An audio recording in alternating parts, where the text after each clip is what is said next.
Welcome to Champagne Sunday. I'm Lauren. Hey, I'm Bonnie. I'm Beth. And we're going to talk about life After divorce. And living The best life. and the life you love. Yes, living the life you love on that other side. Cheers. Cheers. Welcome.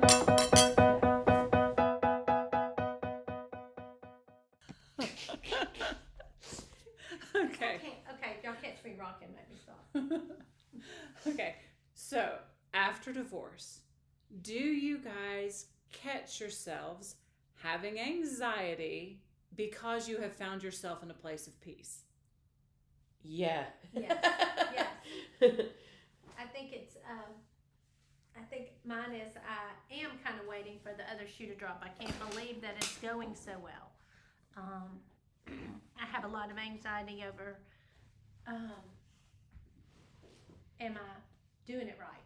Am I doing it correctly? Am I being vigilant? And then I also have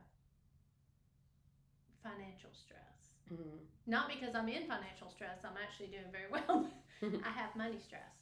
Do y'all ever have, Oh, yeah. Like, that's one of my it's biggest crazy. stressors. Yeah, absolutely. I don't know. I think for me, because Beth and I had a similar situation happen in our marriages where suddenly the other shoe did drop. Like things were going well, and then all of a sudden it wasn't because of our ex's choice to step outside of our marriages. And I think, I know for me that it was a big surprise both times, or the two times that I know of, and so it's hard for me to feel like that's not going to happen to me again when I'm in a relationship. You know what I mean? yes.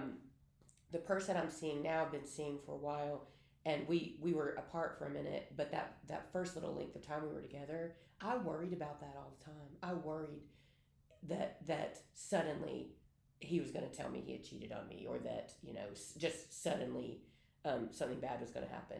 When really that's not at all. That was needless worry on my part, And the truth is, if you're gonna love somebody, you're gonna take that risk. So I feel like that a lot. I'm trying not to feel like that in terms of a romantic relationship, but it's hard when you've had that kind of trauma happen in a marriage not to take that with you. So that I feel that a lot. Well, I think I'm different in that I lived in such a toxic way, in such a toxic place for so many years in my marriage, that although I'm not dating anybody right now and I'm not in any kind of financial distress, I'm pretty good. I feel comfortable with what I make, paying bills and all of that. But I will catch myself having had a great day, or everything's going well with the kid. Just being in a really good sunny spot and having this overwhelming sense of dread and anxiety, because it's not comfortable to be without that anxiety sometimes, because I lived at such a heightened state of survival almost. Is everybody safe? Is everybody, just that place of eggshells, that when the eggshells are gone, it's sometimes it's uncomfortable, which is so odd to me. Well, I experienced that too. I have days where I just can't believe my life is so good. And by financial stress, I am not in financial distress or anything. I almost can't believe that I have a good job and that I can support myself. Some of that is negative talk that I had in my previous relationship of, you'll never make it on your own, or you're just a nurse, or, and it wasn't just from my ex, it was from other people. They were like, well, you've had this lifestyle, you'll never adjust. Those things, and I'm sure they didn't mean it in a bad way, but it's those little things that stick with you, that give you that little tiny mustard seed of doubt that you can do it and that you can make it. And I just remember sitting in the mediation. I was in for 11 hours, and it's all kind of hurtful, because you're negotiating your life down to fit into this little document. And the thing that really I don't know, it just made me kind of gasp was when my lawyer said, oh, well, you're a certain age and you're not employable. Technically, you're not employable. On paper, you're not employable. And I don't know, it just kind of like, it started that little wheel of, can I get a job? Can I make this work? Can I make the numbers work? Because on paper, with the settlement, there was no way. The math, I think I've said that before, the math just didn't work. And so I knew I was going to have to get a job, and I was going to, and it's just that one little remark here and this one little remark there. When you're having a bad day, or even when you're having a really great day and you cannot believe, hey, I'm actually doing it. I'm actually doing it. And then my little voice goes, but are you really? Did you pay this? Did you remember that? It's that whole negative but for how spin. long? Exactly. How long are you gonna have it good? How many years are you gonna have to work? Are you prepared for that time when you can't or you won't? Or yeah, and so that kind of that's the kind of, I guess it's self undermining. Yeah. That happens, and I really on 99.8% of the time, I am really loving my life. I'm in a good place. I feel like I'm hitting all the marks. I'm in a good place spiritually. Most of the time, I'm in a good mental place. Just don't try on a bathing suit or sleep with dress. I'm in a good financial place. I live in a great neighborhood. I have great support. I have great friends. I have my dad I can still talk to. I have my brother. I have key people that keep me kind of afloat. Yeah. But there is that little undercurrent going, girl, and speaking to your brief mention of sort of living in a stressful situation in survival mode. I've read a lot about that, but my mother died in 1985, and it was devastating to me. I was starting my junior year in college, and she committed suicide, which is a whole other spin-off of a death. And when you're young, and I think suicide hits people a different way anyway, I was kind of isolated, even though I lived in a sorority house, and nobody knew how to deal with it. And in 1985, nobody really talked about suicide like they do now. And so I always feel like I have been in survival mode, just basic survival mode since 1985. Add on top of that my marriage and being in survival mode. After that, I feel like I'm finally letting go of the survival mode and just living. And there's a little bit of that that's kind of terrifying. Because it is that little voice going, are you really doing it, Beth? Is it really this good? Well, I think part of it is that you get that what you're saying about your mother's death, and going into survival mode there, but then couple that with a bad marriage, or that you're automatically in survival mode when that starts to happen because you're just trying to figure out how to keep your head above water. And I don't know, I feel survival mode's a good way to put it. I still feel like that quite often, and part of it is just like accomplishing everything you need to accomplish, but then anxiety about, am I momming my kid well enough? Like that's a huge one. Am I doing it right? Am I doing it enough? I cried to my boyfriend about it last week. I was like, I feel like I'm not a good mom. I think that when you uncouple, when the parents uncouple, you don't have that other person reflecting to bounce it off or to kind of even it out. Even if they're not super helpful, they are another person and they are another adult that the child has to defer to. It's a whole different dynamic when you don't have that person. And I do often wonder, did I make the right decision? Did I say the right thing? How am I doing? Am I really doing this right? Could I have looked at this a different way? Could I have explained myself a little better? And I also feel like most of the time I'm running on like a hair width of energy after working and getting the groceries and all the regular life stuff. Yeah. And then you have to do this, 100% performance job that comes without instructions as being a parent. Mm-hmm. And it's hard to know exactly where you land. Yep. Well, and if when things are good, our anxiety and our negative self-talk, and I think we're all kind of at some place we end up with some negative self-talk in our heads, whether it's an ex-husband who'd gotten into our heads replaying, or if it's that, am I a good mom? Because we all have that just as a mom, and without having a partner reflecting.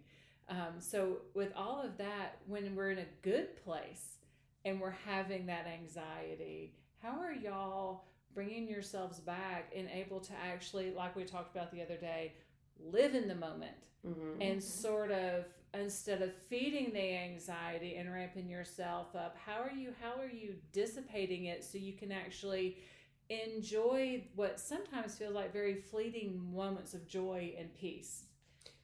I tend to write down the things that I'm really grateful for, and I have y'all. Yeah. I'll try to, if I'm really feeling that, which I have this week. This week has been one of those weeks. I tend to, I'm not by nature like a depressed human. I don't really deal with depression, but like I just kind of had that the last couple of days. I have felt uneasy. I'll say it that way. Okay. I felt uneasy. And when I have my son with me, if it's, especially if it's about momming him and how well, I'll just decide to do something active with him. Like, take him somewhere, go get ice cream, or it's just something fun. That's kind of how I fix my life, is like, okay, what fun thing can I do? Yeah. I'll just go feel better right now. That's what my therapist would say, is like, fake it till you make it, and do whatever your favorite thing is today. Well, yeah, but that's probably one of the big ways you keep yourself out of any kind of depression, because you take an active, like, all right, what's fun? Active step towards combating it before it ever even raises its head. I try to walk. Yeah. Or do something active. Just try to physically space myself. I was feeling it Monday pretty badly, and I did not have room in my schedule to work out that afternoon.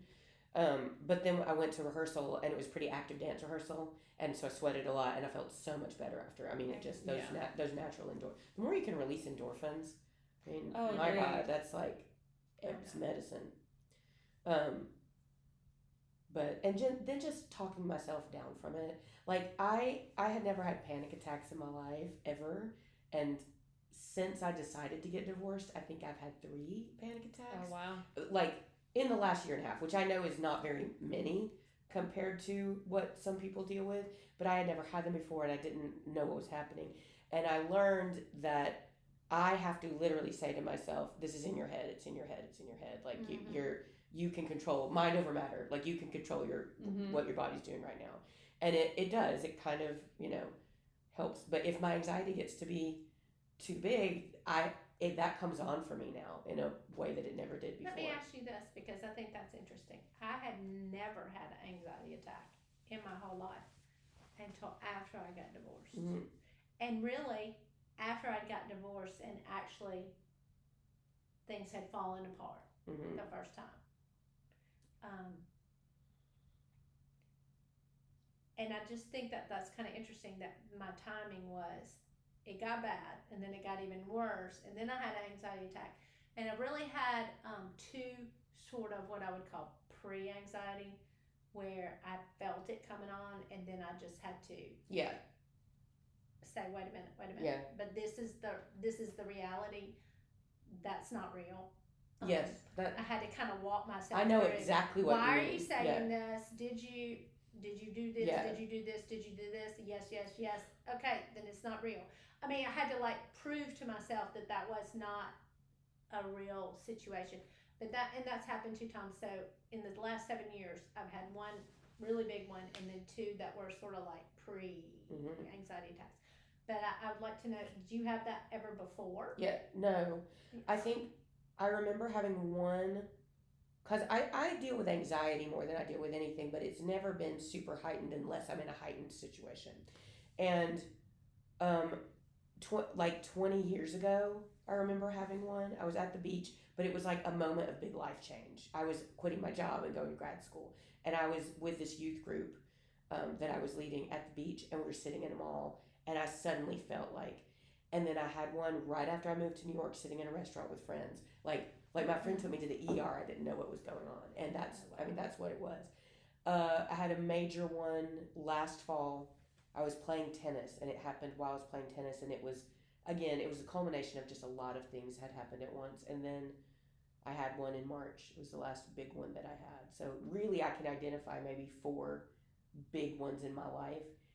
But like you're talking about, I'll feel those little palpitations coming on. I'm like, no, no, no, no, no, no, no. So I'll like get a shower, or I'll hydrate. A lot of times if I just hydrate and work through it, I'm okay. But yeah, it never happened before. And I wonder if part of bringing it on after divorce has to do anything with the fact that, like, if you're in I think about this a lot. If you're in an emergency situation, it's not like my son can take me to the emergency room. He's 9. I don't, and I don't, like, I thought about that once before. Yeah, so I think about that all the time.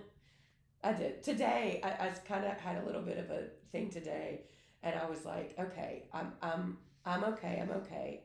I will know if something bad is happening to me, and I can call 911. You know. So, and I mean, those are realities, though.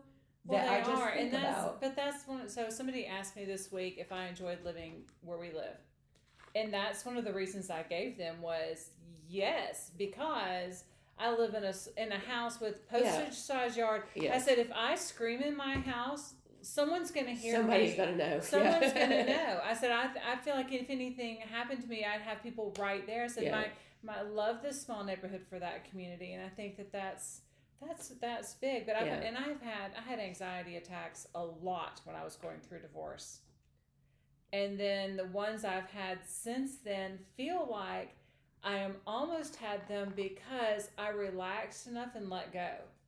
And it allowed me to feel all of these feelings I was absolutely avoiding for so long, and they hit me all at once.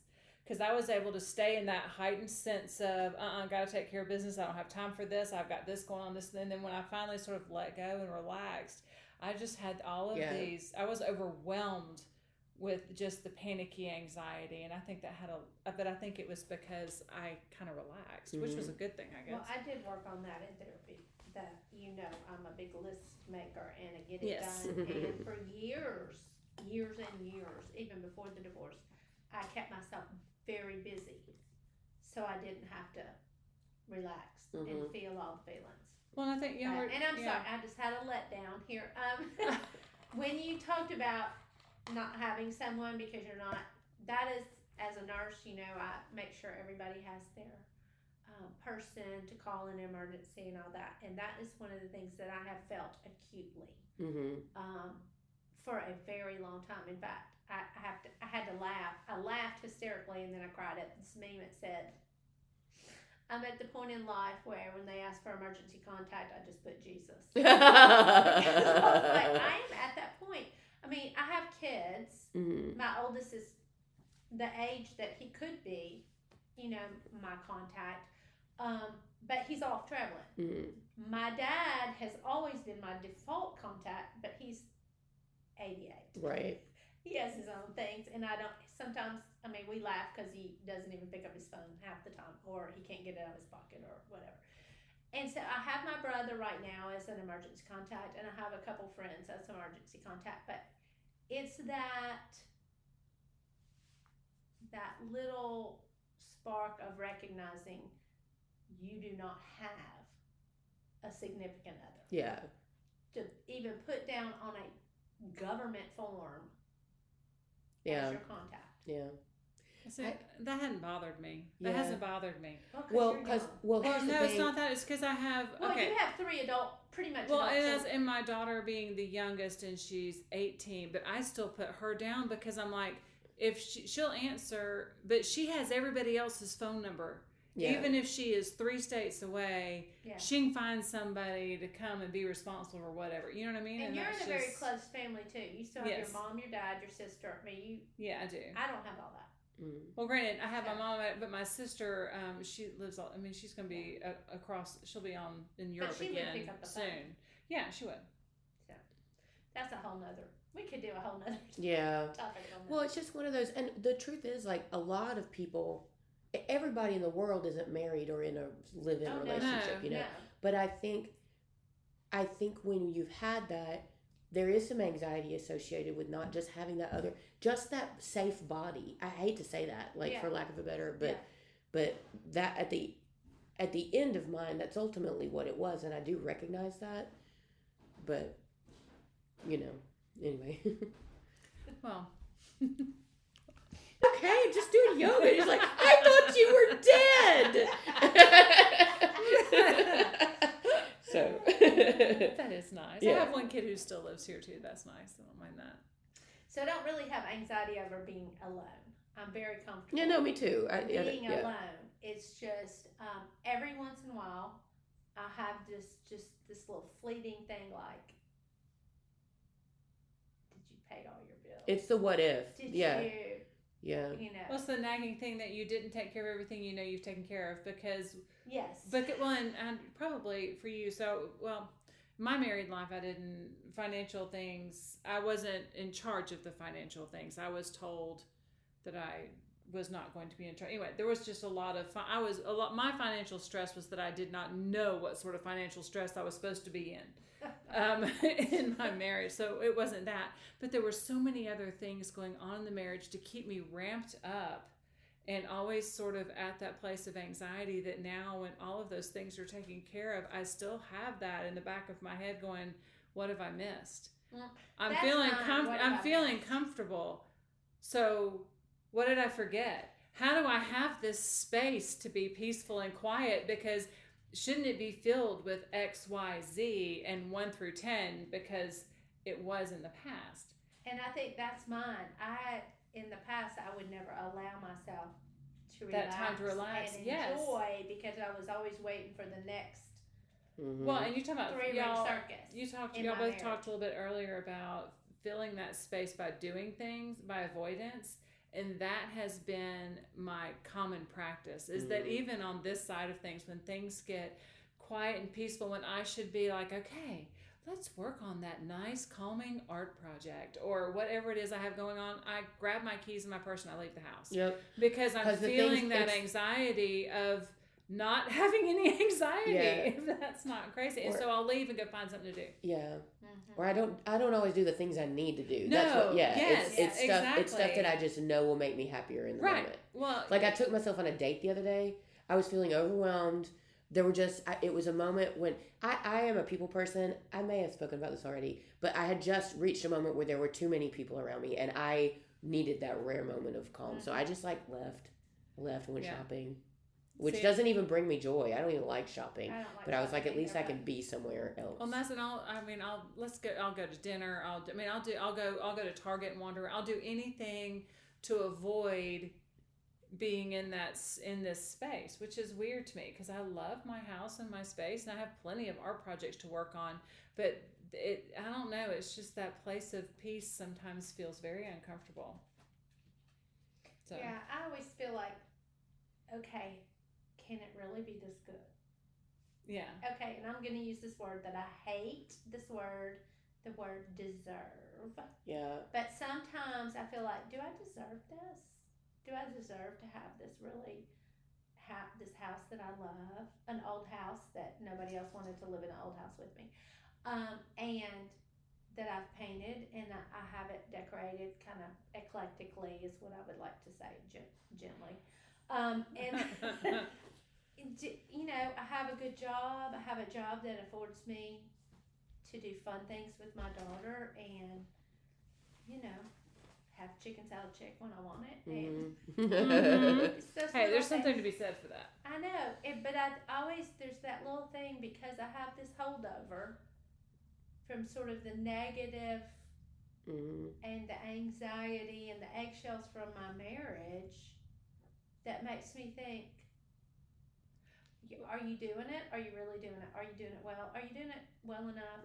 Is this, But in that same kind of way, when y'all are in this anxiety and kind of piggybacking on our episode a couple of times ago where we talked about living in the moment and in the here and now, this anxiety, I've been trying to be more conscious of that talk that we had.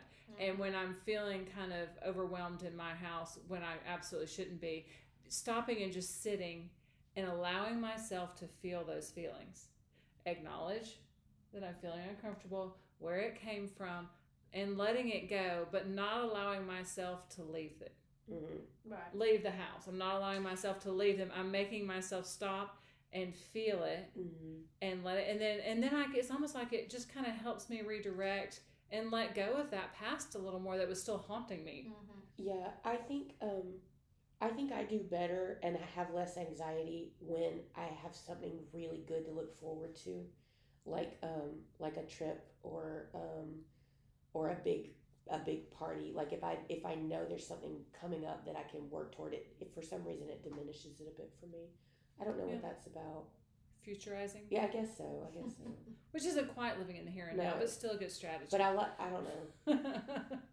It helps me get through that. It just helps me get through it because I know that. And I wonder if it helps you acknowledge that where you are now is not forever. Right. Yeah. You have things to look forward to. Yeah.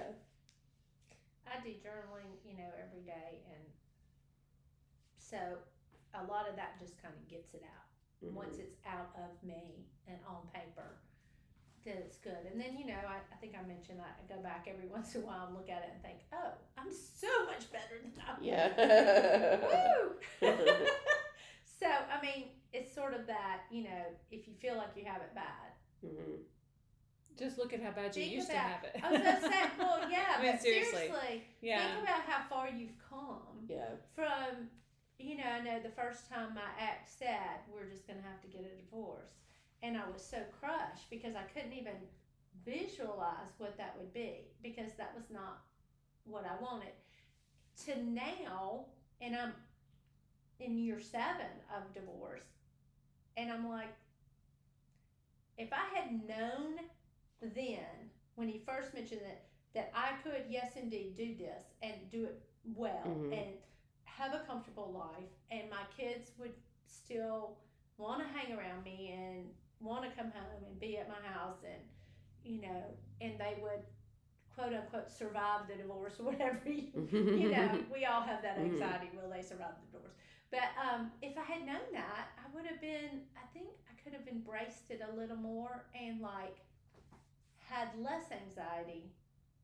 If I had known it is going to work out and it is going to be vastly so much better. Just the atmosphere in my house. Even when I have anxiety, the atmosphere in my house is 100 times better than it was without anxiety in my house with my ex. Yep. All right, so the very first day, just because that brings up the very first day you ever considered divorce, if you had been able to live one day in this life where we are right this minute, would you have waited as long? No.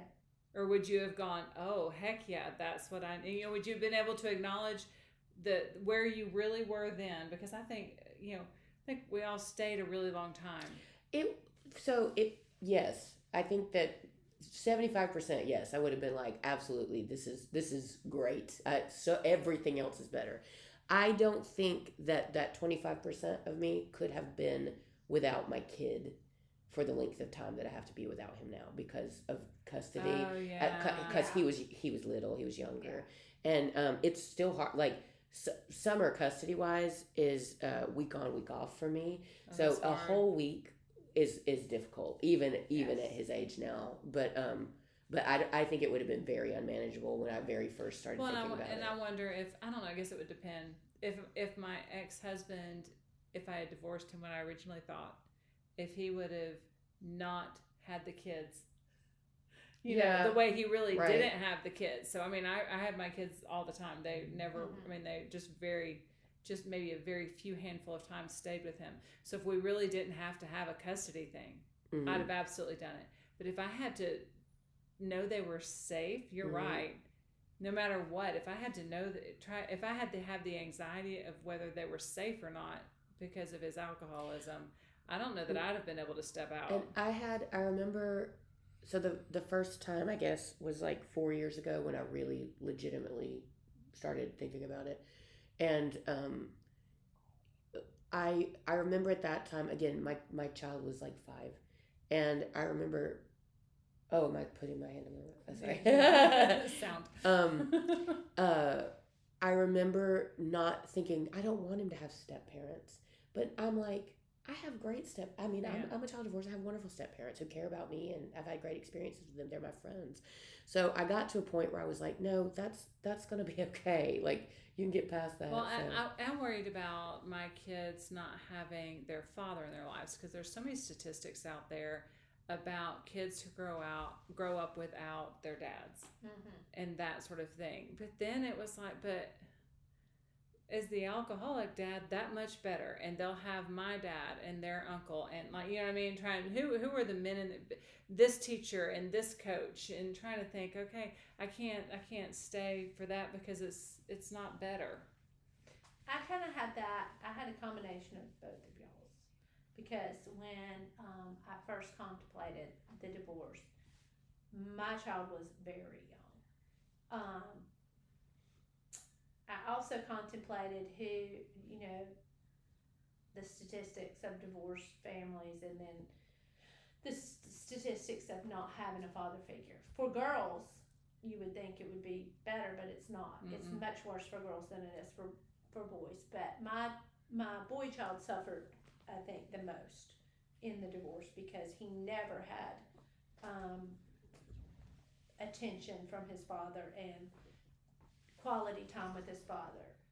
The only good part of the divorce for my younger child is he was court ordered to have time with her. So she actually has a relationship with him. It turned out to be a good thing.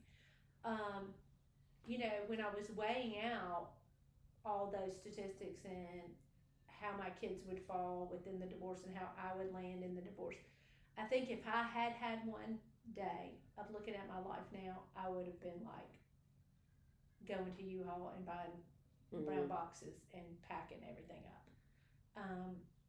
Because even though we had a father in the home, he was not engaged. He was not in the home. He was, and so I think it would have been better for everybody had it happened. But that's hindsight, and that's really not living in the moment. But no. I do think that a lot of my anxiety stemmed from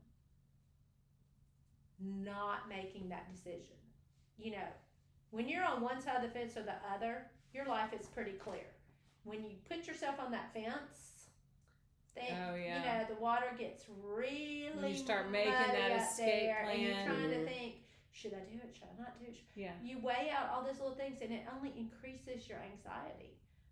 And I was on that fence for a good 10 years. Yeah. And I just think, I look back and think, what were you thinking? But, I keep telling myself and my therapist, you did the best that you could with the information that you had at the time.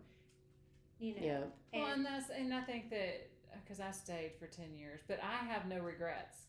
I may regret sometimes staying for that long, but I don't feel like I left too early. I feel like I did absolutely everything under the sun to save my marriage, to save my family, to get my husband the help that he needed with his alcoholism. I can't think of one more thing I could possibly have done to have saved any of it. Well, I think I gave it 110%. Yeah. I think I did every little thing, including rubbing his back when he was crying over his mistress who wouldn't jump on the back of his motorcycle and ride into the sunset. Oh my gosh. Yeah. So I think, when I say that, I can roll my eyes and say I did everything I could think of. But what you learn at the end of the day, which I knew in my brain but I did not know to my heart, is if a person has an addiction or has any kind of problem that they refuse to acknowledge, you can run yourself into the ground trying to fix the situation. But until the person with the problem tries to fix themselves, you're just spinning your wheels. Yeah. And I did that for way too long. He would do just enough every 3 months to say, okay, he's trying a little bit. Do I give up? Do I not give up? It's just, I think most of my anxiety now is just from the negative current I guess, that ran through my marriage that I was not Well, enough. and when your ex, I mean, Bonnie, you have a unique situation in that your ex-husband passed away. When your ex is still very much present in your child's life, they have to be present in your life, and that can be That's that true. can cause an immense amount of I'm anxiety. sorry. That's Yeah, true. That's true. yeah, Yeah, because you can't. There's no way for Yeah. y'all to truly go cold turkey. No, You can't distance because yourself. you have a, You can't set a big enough boundary because they're gonna press through it because you have to discuss your kid. yeah, Well, that's true. That can be another topic for another day. The conversations, the lack of communication or communication form that you choose or is chosen for you. Anyway. Well, but I think we all have really great lives right now. oh yeah, Well, And we I just have- need to celebrate that. And and to take time to celebrate this. The life that we've ended up in mine has been great. In fact, I just every once in a while, and while I'm in that peaceful place, it's like, wow, I get to create art. I get to have all of these friends. I get this unique relationship with my kids. I get this house. I mean, all of these things that I have been blessed are true blessings for me. And I am just grateful beyond belief. Well, my blessings far outweigh Yeah. the small amount of Yeah. anxiety that I have over things that I let build up in my brain. Because truly, I am living the life that I love right now. I would like to have a little more art in my life and creativity, and a little, Yep. just Yeah, a little. I got less that work. in spades. I just need more money. Well, okay, if I had a little more money, I'd be doing we really need to well. have a whole episode on chasing the money. Yeah. Yeah. Because I felt like I had gotten into that to relieve my stress over my perceived money problems. Yeah. And it can ruin your joy Yeah. when you really press forward on it. But I just think I am very lucky to be sitting where I am and have great friends and have a great outlet. I feel like talking this through is a great outlet. I feel like walking is a great outlet. We walk together, and I feel like I truly have been blessed with this life after the divorce. And I hope that other people can feel that way. But, I've been doing this almost 7 years. It hadn't been easy. Not every day has been the bluebird of happiness flying around. But I think if you just keep pressing forward and you do look on the good side and see all your blessings and you can name your blessings, that kind of helps. That little negativity river will continue to dry up the further out. Well, the that we bluebird of get. happiness can drink out of that every once in a while. She can poop in it and move on. Maybe so. Yeah. All right. Well, anything else? No, I don't think so.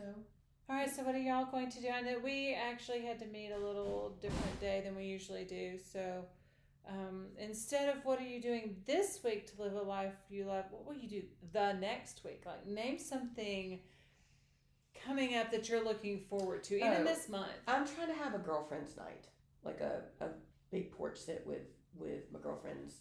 Yay! Hopefully next weekend if I can get it worked out. So Well, That fun. sounds great. everybody, Well, we feel all free to- too, but like Well- the big crew, I'll be out of town. everybody else who goes to church with us. What? And I'll be out of town. So Oh, y'all will feel you? free to borrow my porch Oh. or my furniture. You can set it up in your front yard. We just sprawl it all out. Yeah. What are you doing? I'm looking forward to a trip with my daughter. Yeah, me. That's Now, mine too. And I have had money anxiety over Over it. it, yeah. But I think it's going to all work out. So, I think it's a lifetime adventure for us to travel. I love traveling with my mother. And so I think it'll be a good and joyful time once we get everything nailed down. Well, unless you're going with a group. So I'm taking my daughter, and we're going just us two. And I'm having a lot of anxiety over us figuring out how to navigate. Where you going? Oh, you'll be We're good. going to Italy and that's Germany. You'll be okay. Oh, I will be, yes, Yeah. and we'll. But it's still creating that Yeah. little. What am I doing? So But I'm really looking forward to stepping out in that adventure with her and I. That's so fun. Y'all pray for me on the group tour. Yeah. I'm not really a group Yeah, tour person. I hear you. I hear that loud and clear. I took my theater students a bunch of theater students and a few alums to New York like 2 weeks ago, and as soon as we got out of the hotel, I was like, "Rivers, as you're going downtown, Rivers on your right. Bye." And one of them was like, "I feel like, Lauren, you're like a mama eagle, and you just dropped us, and you're like, good luck." like that's the way you got to get to know the city. Just walk around. Yeah. So, anyway. Yeah, I get to do New York this next weekend. Not this weekend, but the next one. I just love exploring. Travel is like Travel that's my feeds my favorite soul. thing. It's gonna take me. It'll probably take a month to sort of not get over it, because you don't get over travel, but to just process having been gone. Like I'm Oh no, I was only in New York. Like I live on a high after that. I was in New York for 4 days. Yeah. How many shows did you see? 4. I saw as many as I could. Well, it's what you know. It's That's what I for a did living. last time. So it was really fun to watch Tony Awards because I had already seen everything. But like the second I walked back in my house, I was ready to go again. Mm-hmm. Like I am meant to just leave. Yes, just be gone. You need a backpack all the time. I'm built for all it. the time. Yes. All right. Well, good. Good. Let's Okay. have a good week. Yes. Thank y'all for joining us for Champagne Sunday. See you next week, See you girls. next week. Yeah, cheers. Have a good week. Cheers. Cheers.